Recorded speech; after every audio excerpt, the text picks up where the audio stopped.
Good morning and welcome to Business Morning. Thank you so much for joining us for this Tuesday episode. I'm Ini John Mekwa. Great to have you. I'm Ladi Williams. Let's take a look at what's in the news. The Pension Transitional Arrangement Directorate has received over £26.5 million repatriated from the United Kingdom.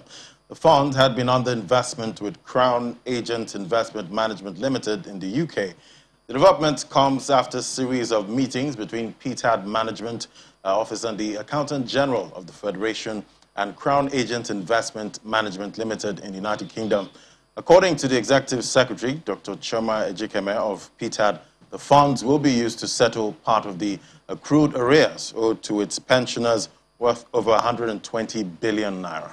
And the Central Bank of Nigeria has approved the release of 50,000 metric tons of maize to 12 major producers from Strategic Maize Reserve under the Anchor Borrowers Program. According to the CBN, the release of maize to the companies, which is the third of such releases, will reduce the price of grain in the market by checking the activities of middlemen who are hoarding the product and causing artificial scarcity. This action is also to reduce pressure on the market and make the product directly available to feed producers, thereby reducing the price of poultry feed in the country. And the federal government plans to widen its tax bracket by collecting taxes from foreign tech companies with operations in Nigeria. According to statements by Vice President Yemi Osinbajo, many global tech giants with significant economic presence are currently not paying taxes. The Vice President further explains that the federal government will not immediately raise tax rates. However, it has been empowered by the Finance Act of 2019 to widen the tax net. And in other development, the federal government is proposing a supplementary appropriation bill of 895.8 billion naira to be funded by a mixture of loan from the World Bank and the federal government. What implications will this have on the country's debt stock, investors' decision, and other related indices? Oladipo Ajayi, head fixed income at Chapel Hill Denham, joins us next to discuss this. And last week, the Senate received President Muhammadu Buhari's request for approval of the 2021 Supplementary Appropriation Bill of 895.8 billion naira. The FG is proposing to fund 45.63 billion of the 83.56 billion required for the COVID-19 vaccine program by drawing on existing World Bank loans, which will be structured as well as other grants totaling 113.2 million US dollars. While the balance of 37.93 billion required for COVID-19 vaccines, salaries and other health-related expenditures totaling 41.6 billion naira and 48.2 billion recurrent component of defense and security will be funded by borrowing 135 billion naira from some special reserve levy accounts. According to the federal government, the availability of COVID-19 vaccines and the procurement terms was still uncertain as at the time of finalizing the 2021 budget.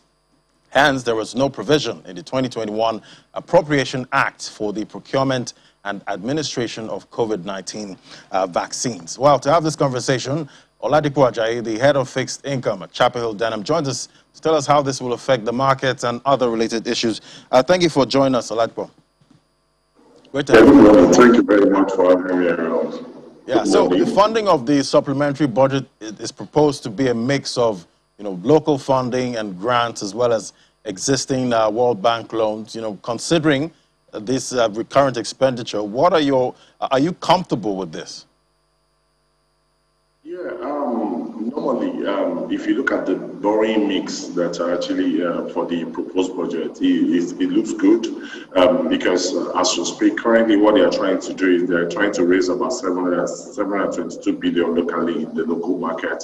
And at the same time, they are also trying to actually draw down on loan with international financial organization and also from the special drawing account. So if you look at the mix, it's still very much okay because it's not more of foreign borrowing compared to local borrowing, but just that it has its own adverse effect as well.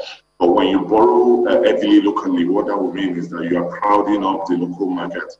And it might actually be very difficult for local corporate institutions to actually access the domestic market to actually raise that capital. Okay, but analysts do say it's not a wrong thing to borrow, but when you're borrowing for recurrent purposes, then, you know, there might be a source of worry, even though now it's essential because we're talking of COVID-19, which was, you know, something that just came upon the world. But when we are borrowing for salaries, for these recurrent expenses, should we be worried about that? Yeah, I think we should really be worried when we're actually borrowing to actually pay salaries. Because, sincerely speaking, there's nothing wrong with borrowing, but you must borrow to actually develop your economy. And when you borrow to consume, it's worrying and it's call for concern. And that's why one of the reasons when you see the government borrowing to actually pay salary, you feel we are just spending, or we are just wasting off the future. But what we need to borrow to do is to borrow to develop and create jobs, so that we'll be able to actually expand the country and expand the economy. So borrowing to consume is not a reasonable. Would you say there's an alternative way of borrowing for this purpose, or raising funds, more like it, for the purpose of salaries when it comes to COVID and, you know, those unplanned situations?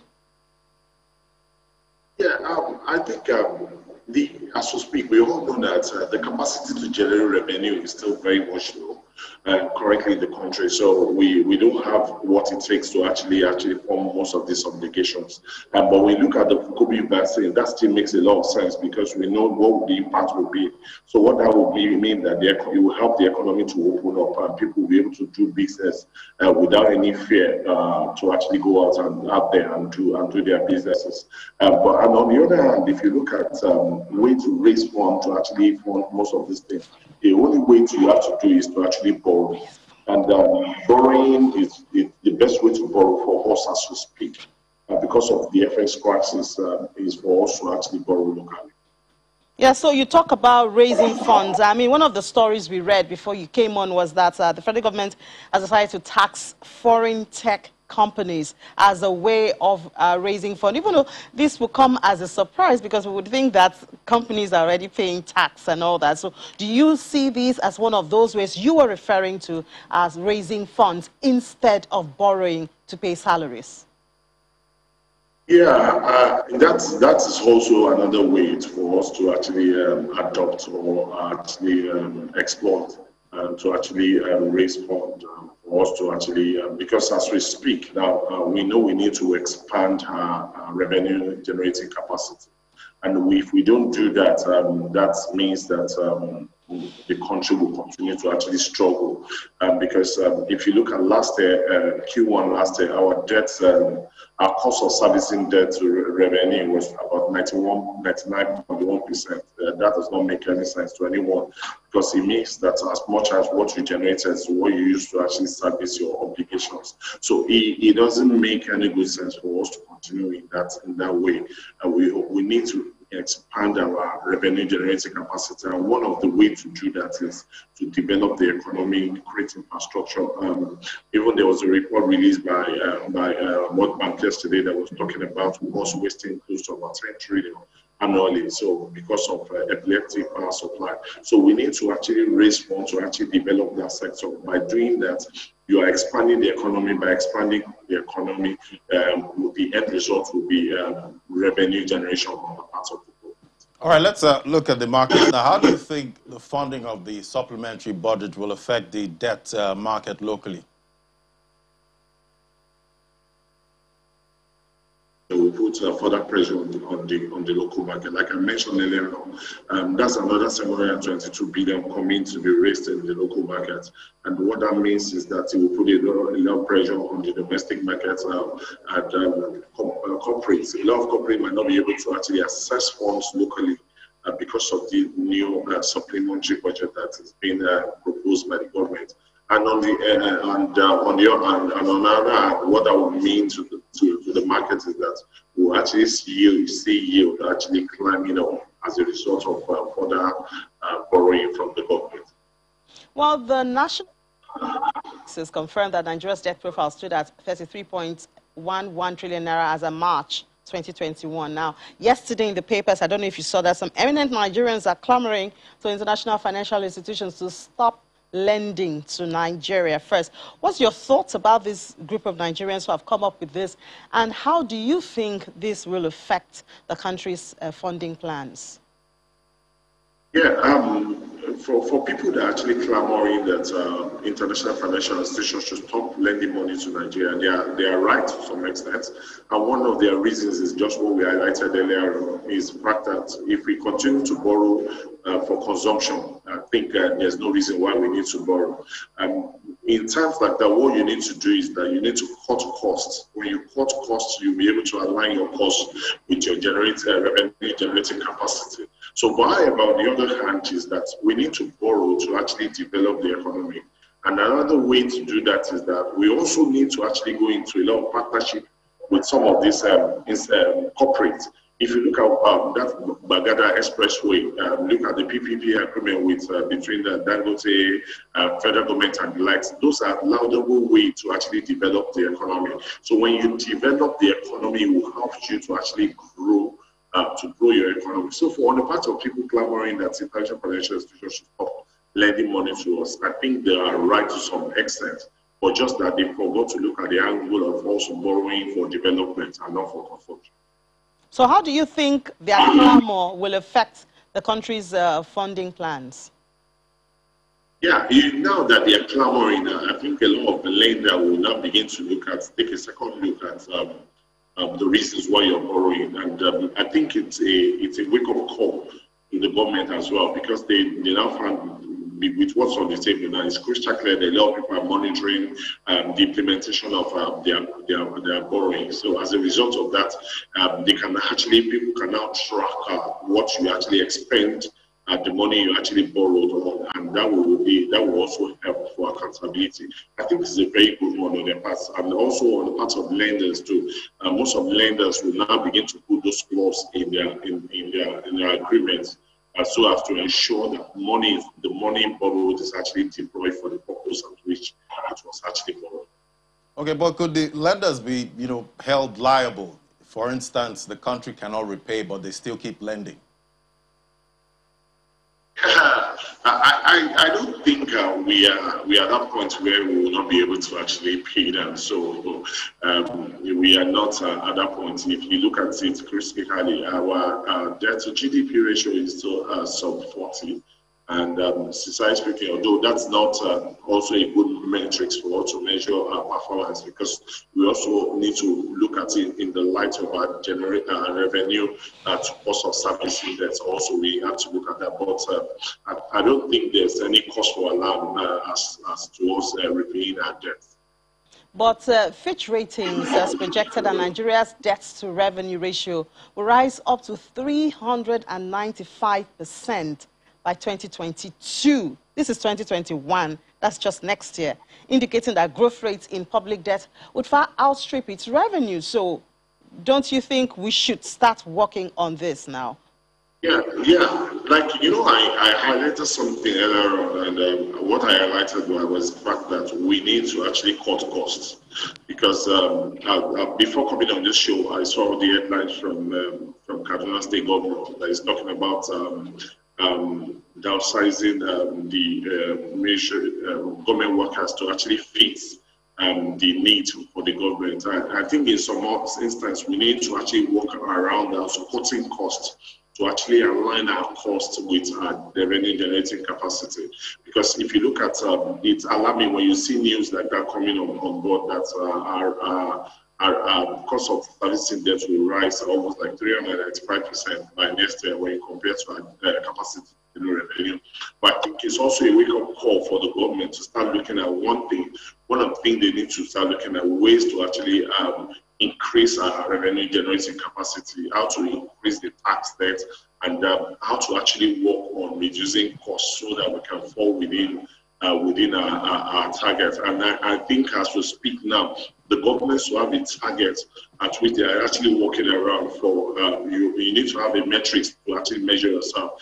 You need to start looking at what metrics do you want your revenue, cost of service debt to revenue to be, so as to actually be able to actually work around your cost to actually fall within that borderline.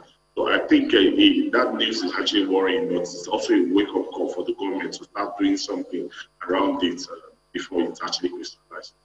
Okay, so the PW says there are just about 10 million taxpayers in Nigeria. Do you think an increase in this number would reduce the need for debt? Yeah, I think there's still a lot of people that are outside the tax net that the government needs to find a way to actually bring into the net. And I've said something earlier on that one of the ways to actually bring people to the net is that you must be able, for you to ask for a hand, you must be able to touch the heart. You have to create infrastructure for business, for SMEs, for MSMEs, that will actually help their business. It's on that front that you can lure them into that tax bracket or tax net. When businesses actually run their whole business structure by themselves, they create security, they create power, they do all those their leakages on the part of governments. And I think that's one of the reasons why World Bank mentioned that because of power epilepsy, we're actually losing close to 10 trillion naira annually. So it tells us that there are wastage, that if we can work around for us to develop our economy around that, we'll be able to actually bring such revenue into the buckets. And that will help us to actually foot some of the obligations that we have on the table. All right, thank you so much. We'll have to leave it there now. Oladipo Ajayi is head fixed income at Chapel Hill Denham. Thank you so much for joining us. You're most welcome. All right, we'll take a moment now. Business Morning returns. Do stay with us.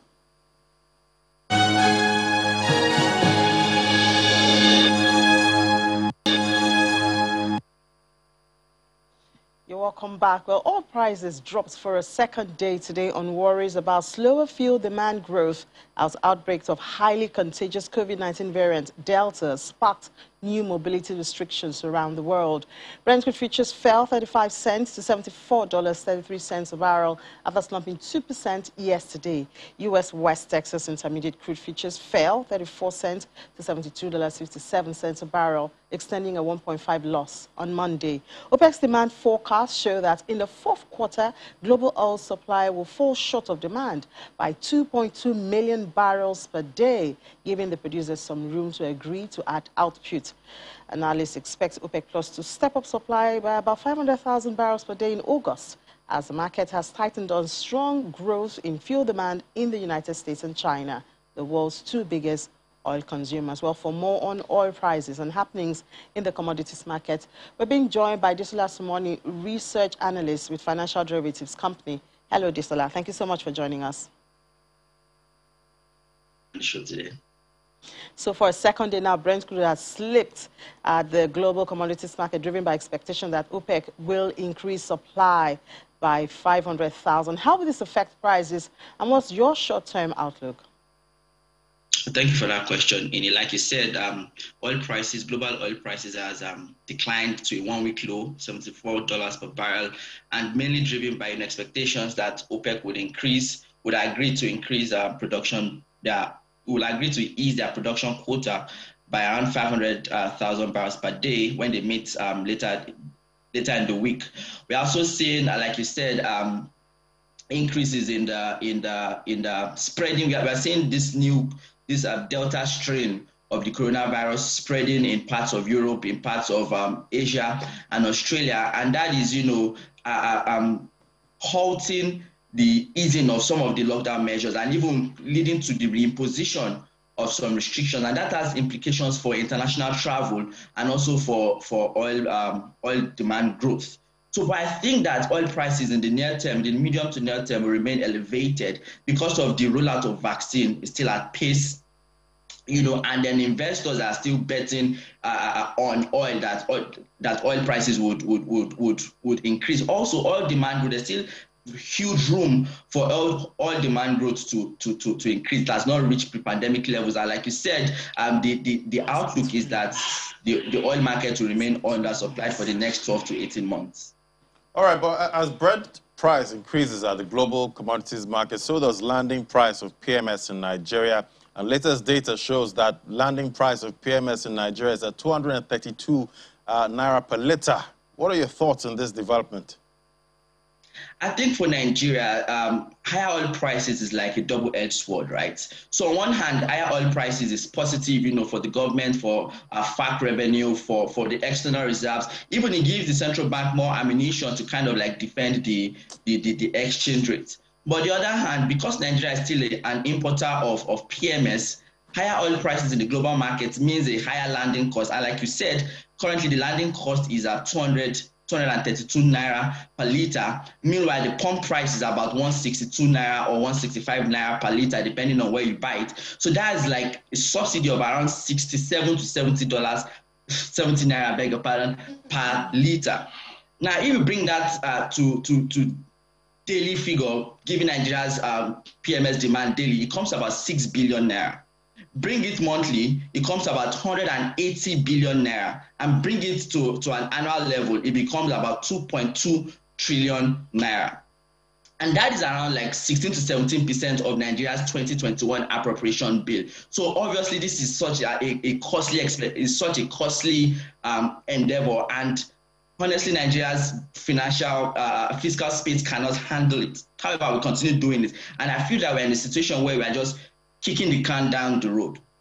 There are a lot of discussions on whether fuel subsidy removal and whatnot, but I feel like there will be some, if and when the fuel subsidy is removed, which I think 100% should be done, there would be some short-term cost in terms of higher prices of PMS, obviously higher transportation costs. It may even reflect in the inflation numbers, but there are estimates that removing subsidy from Nigeria will save the country around 1 trillion naira per annum. And if this money is repurposed for social protection, for instance, for pro-poor policies, I think that the long-term benefit will significantly outweigh the short-term costs of removing it. Every time we have this conversation on this program or any other program on Channels Television, we talk about the essence and the importance of removing the subsidy. But when you go out on the street, it's not a very popular opinion, as we see reaction from labor union and Nigerians generally, whenever the issue of subsidy comes up. So from your perspective, if we keep managing, which is what I feel we are doing now, paying subsidy, paying up to about 2.2 trillion naira just to keep the pump price at what it is at this time, what do you see happening to the economy, with this continuous management and padding of the subsidy that we're doing? I think that one consequence is that there's so many things that can be done, but because of the money is for other maybe capital projects, for instance, poor policies, for instance, those monies are used to finance the what's it called now, the fuel subsidy. I think so. There are many things that would suffer for it. But going away from that conversation, I think one of the necessary conditions or preconditions to removing the subsidy is to get the refineries to work. I think that is a major issue that is missing in this equation. I understand that Dangote refinery is going to come on stream very soon, but I think that a wider conversation should be around getting the refineries to work. If we get the refineries to work and we are refining our PMS demand locally, I think then this conversation of subsidy would be easier to have. Well, having the conversation of even getting the refineries to work is another long conversation, because I remember when we were talking about the Port Harcourt, rehabilitation of the Port Harcourt and the billions of naira that is needed for that, raising that money was also a major conversation. So how do we get refineries to work when the refinery also need funding, before they can start working? So where do we really start from? I think one is getting the private sector involved.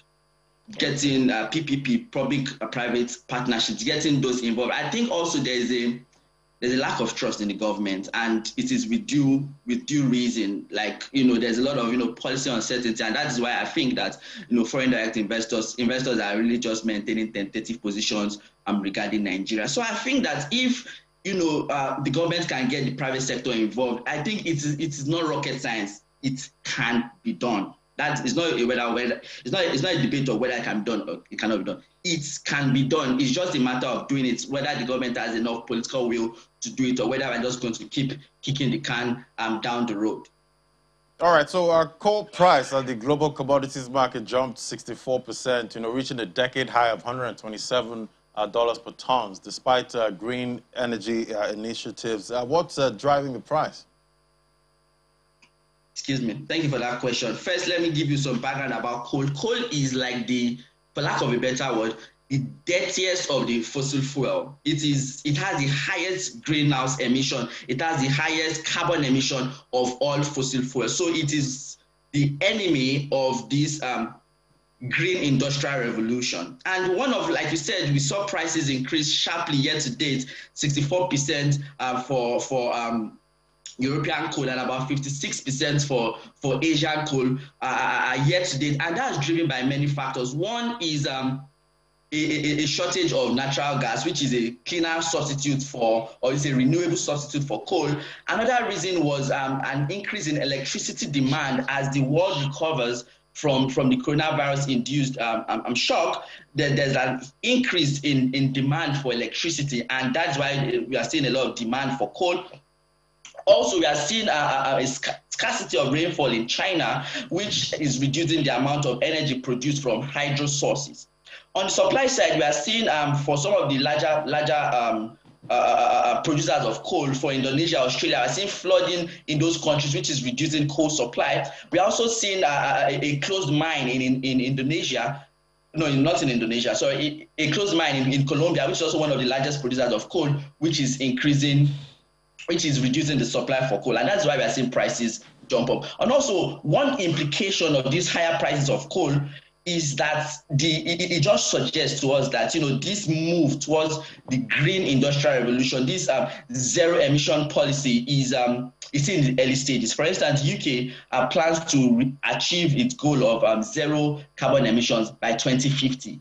So that is like 29 years from now. So it's still in the early stages, and it's not going to be a sudden move to greener energy sources. It's going to be a gradual move. All right. Do you think that the recent declines in price of lumber, copper, soya beans, and corn has, stalled the commodity super cycle? Oh, no, not at all. I think that even though these commodities you mentioned have declined in prices, what we are seeing is that despite the decline in prices, they are still twice their typical price around this time of the year. So we are not seeing a stall. In fact, the commodity super cycle is driven by a structural change in demand, which pushes prices above their long run trend. And what we are seeing now, because of the coronavirus pandemic, we are seeing kind of like a structural change in demand. One, we are seeing this move towards, this green industrial revolution. As I mentioned earlier, we are seeing, the United States rejoin the Paris Accord. We are seeing many governments commit to what's it called now? Zero carbon emissions by some 2030, 2040, 2050. But also because of how the coronavirus attack the world all at once, we are seeing a policy move towards social protection. So those are structural changes in demand, and as a result, I do not think that this slight declines in commodity prices, which are driven by technical factors, is affecting the commodity super cycle. Well, let's move a bit away from that now. The Naira exchange rate has depreciated further to 502 Naira for a dollar, while the level of gross external reserves is down to $33.55 billion. Why are we seeing this depreciation, and what's your outlook? So I think for the external reserves, one reason why we are seeing this depreciation is because of the central bank keeps, injecting FX into the market to stabilize the Naira, which is positive, I think. But also, we are not seeing the full benefit. We are not receiving the full benefit of higher oil prices, currently around $75 per barrel, because our production is still around 1.4 million barrels per day, keeping in line with the OPEC production cut. But also, I think we are seeing some speculative attacks on the Naira. We are seeing some panic buying. We are seeing people betting against the Naira. And I think that the central bank is going to, shock everyone, because they will keep on, injecting FX into the market. And also last week or 2 weeks ago, I see the central bank governor was trying to, incentivize foreign portfolio investors to attract foreign portfolio investors into the country. The central bank governor said that the fair value of the naira is around 430 to 440 naira to the dollar. And I think that if foreign portfolio investors come, we'll see it will lift up a little more pressure on the currency, because if you look at capital importation figures for last year, the total foreign portfolio investment declined sharply to around $750 million compared to 2019, which was around 1.8 billion dollars. So I think that also with higher oil prices, I think that our trade positions would move from deficit, or would narrow the deficits, so that there's some more inflow of dollars into the economy, and also with the central bank's continuous injection of FX into the market, I feel like the exchange rate is going to appreciate towards the end of the month. All right, Desola, thank you so much for that update. Desola Sumoni is a research analyst at Financial Derivatives Company. Thank you so much for your time. Thank you for having me. All right, time for an opening call to the market with Will Ibong. Market dropped 0.19%, continuing in the red zone from last week. What's happening? Good morning, Ladi. The Nigerian equities market opened the week still staring at the jaws of the bear as sell pressure in Airtel's African shares extended last week's bearish trading, dragging the all-share index down 0.19% to 37,585.25 points. And this has pulled back the equity cap by about 34 billion naira. This has increased the month-to-date and year-to-date losses to about 2.2% and 6.7% respectively. Similarly, the total volume of trades has declined by about 19.3% to 163.5 million units. However, the value increased by 3.43 billion naira, while the deals they were exchanged in 3,562 deals. First Bank was the most traded stock by volume at 18.14 million units, while MTN was the most traded stock by value at 1.5 billion naira. Market breadth was negative as there were 13 gainers and 17 losers in yesterday's trading session. But to give us more insights about the happenings in the equity markets, we have David Adonri, a stockbroker at HighCap Securities. Good morning, David.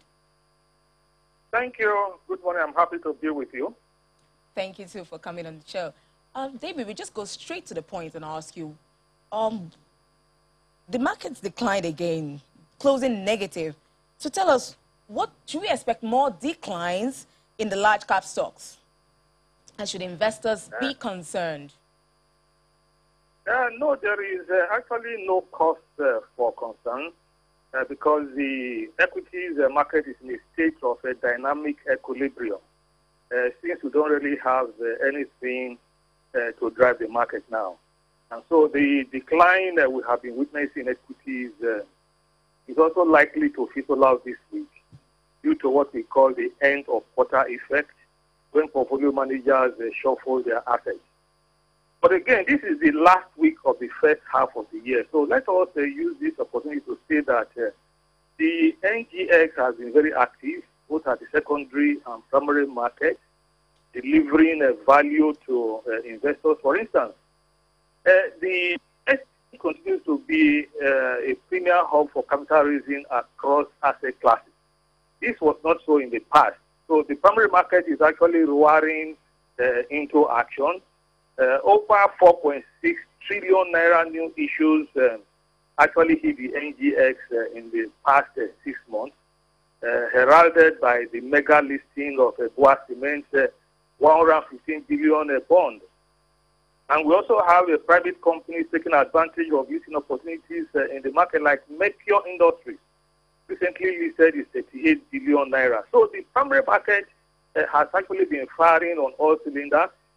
And in spite of COVID-19 disruption, it is heartwarming to also know that trading activities on the NGS continues with undiminished intensity. And so with improving macroeconomic fundamentals, let me assure investors that prospects for equities in... I think we lost our caller there. That was David Adonri, a stockbroker at HighCap Securities Limited. Now we move over to the unlisted market, where the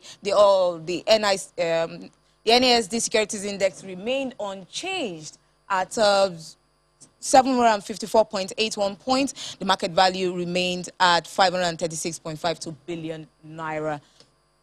The volume of trades was up 1.04 million units, valued at 20.07 million naira, and traded in 30 deals. Negotiations focused on 4 out of the 39 securities admitted to trade on the NASD OTC market.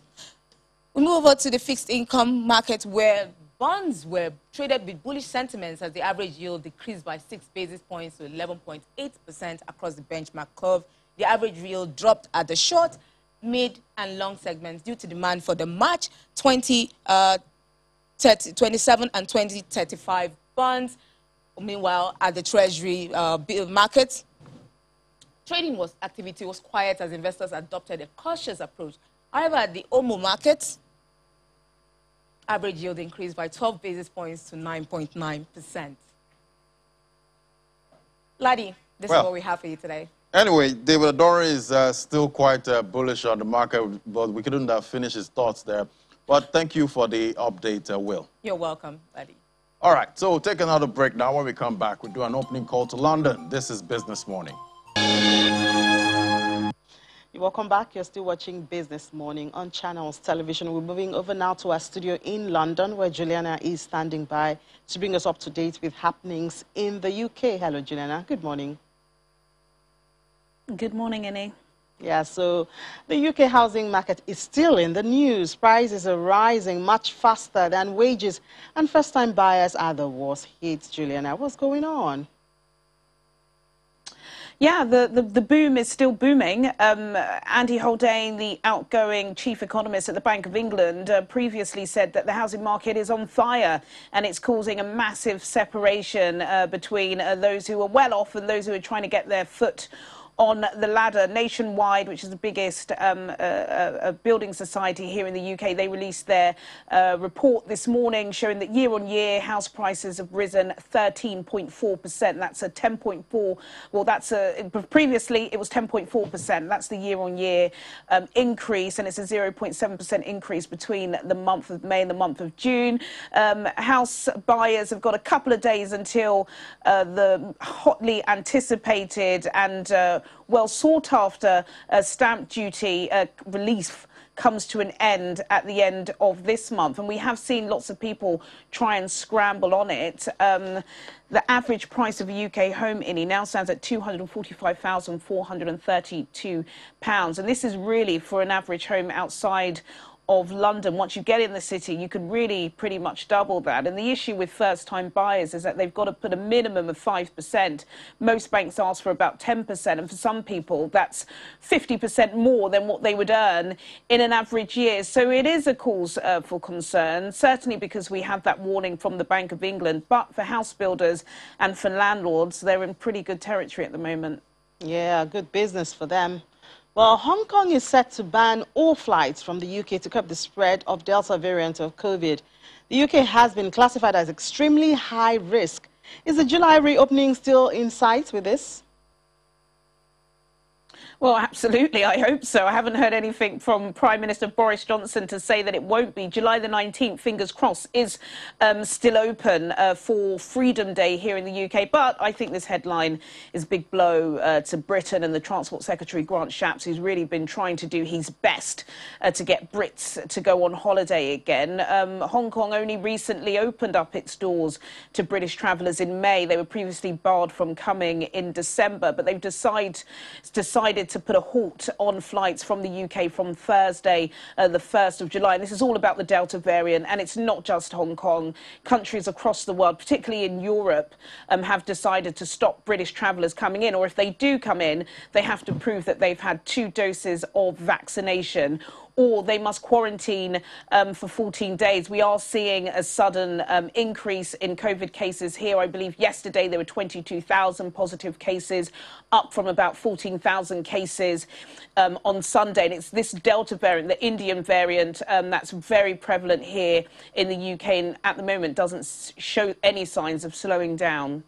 And how's the market reacting to this high and all this shutdown from flights and all that? Well, the FTSE is trading in positive territory at the moment, very much recouping some of yesterday's losses. It's all about the house builders. They're all doing very, very well at early trading. Taylor Wimpey up 1.87%, Persimmon up 1.7%, and Barratt's Development as well, all up by 1.8%. Banks seem to be doing well as well. Barclays, NatWest all trading up over 1% at early trading. All right, that's early trading. We'll get the late trading at 1:30 during Business Incorporated. Thank you so much, Juliana, and talk to you then. Thank you. All right, so we move over now to the crypto space. Laddie, don't you just wish you were a citizen of El Salvador at this time? I wish. I don't know about you. That would be nice. Show me where to sign up. $30 airdrop of Bitcoin for all El Salvadoran citizens. Quite an incredible time in the crypto market. And we can see it's quite green.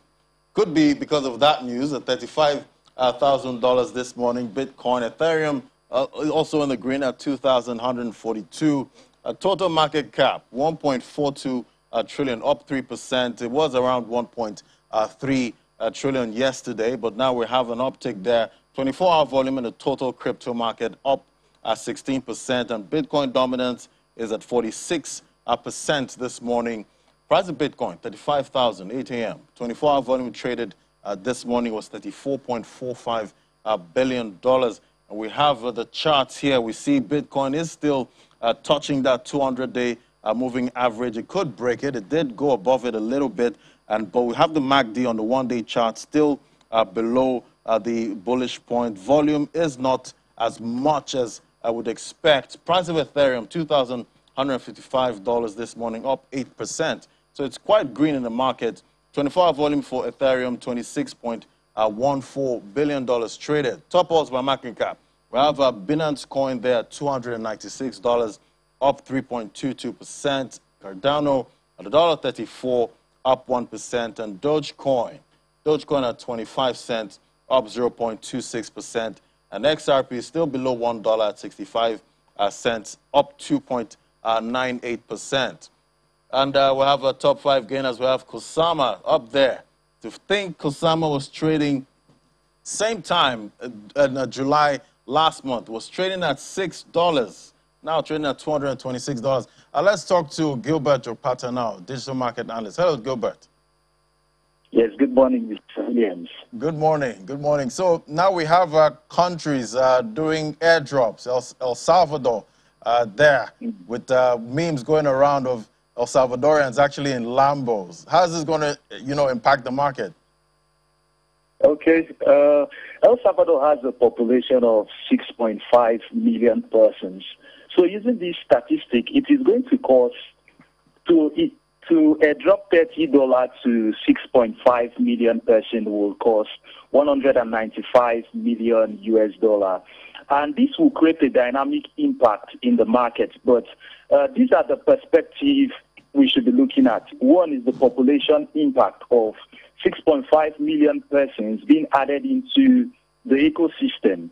And this time, this is purely mass adoption. But this time around, it's not coming from retail traders, neither is it coming from institutions.